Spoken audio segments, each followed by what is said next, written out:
Deborah Padgett. The first question: what is Housing First? Can you explain to us this method? Thank you.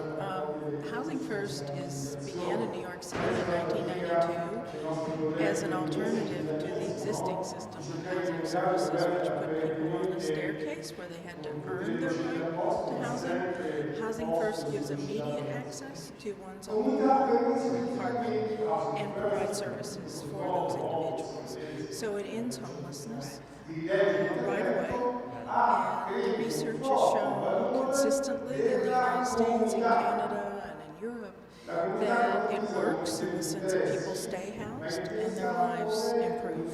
So we've done research on this in New York City and in other parts of the United States, and the findings are very consistent that Housing First works.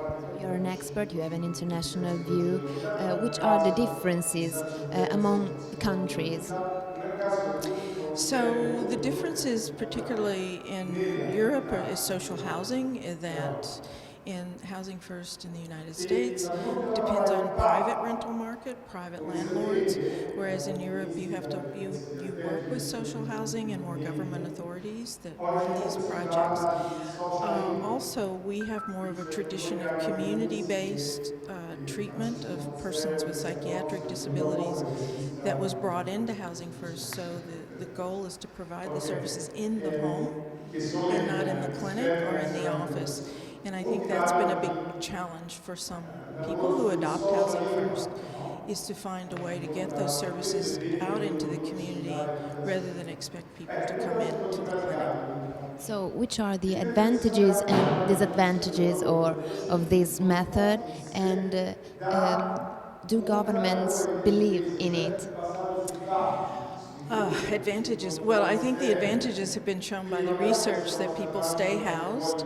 We've also found in our research that people do better in terms of recovering from addiction when they have a home. They feel better about their lives. So the only disadvantages are for very small, maybe 10-15%. These individuals are either too unhealthy or too addicted or have problems.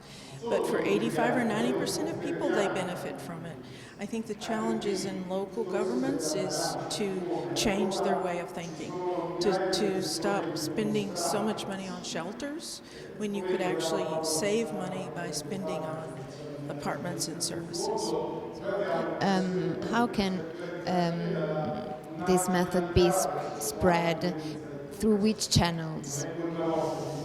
I think a lot of the spread of Housing First has been through what we call local champions, individuals like Marco Iazzolino, Jose Ornelas in Portugal, Sam Tavares, who started it.